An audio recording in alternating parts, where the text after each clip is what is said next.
发生在2019年3联集团诈骗案涉事的主嫌洪志控讲，伊利用含一寡大官翕相的相片，骗取投资者信任，所赚的乌心钱超过20亿。这其中也包含这法务部长蔡清祥。蔡清祥强调，代志爆出来了后，就和主嫌无来往啊。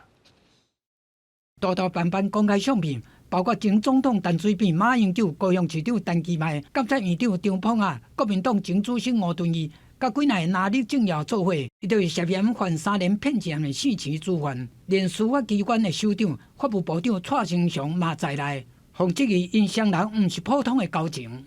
他是我在担任法务部长之前经人介绍而认识的，当时他并没有任何的案件侦办中，希望大家不要用照片 来妄下断言。部长洪点名，找他赶紧赔回，讲案件发生后，和主嫌都无联络。案件爱讲到2019年，4期的主嫌是3联集团执行长，讲只要交10万保证金，投资集团的产品，无论业绩好歹，每个月有固定的利润，期满阁会当退保证金。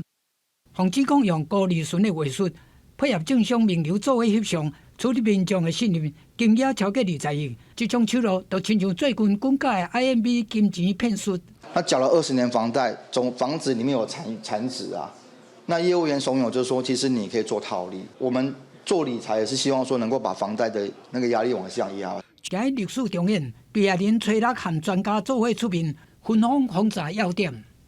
亲像这种不动产债权，合约内要有地政署所发的摊行管理证明书，嘛要有负责人的身份证明文件。 经过公证人公证，才会当加一份保护。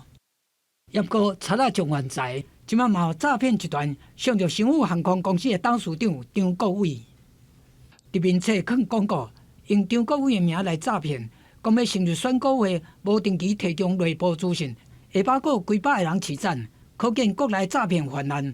除了靠政府查办，家己嘛爱较细致，记者综合报道。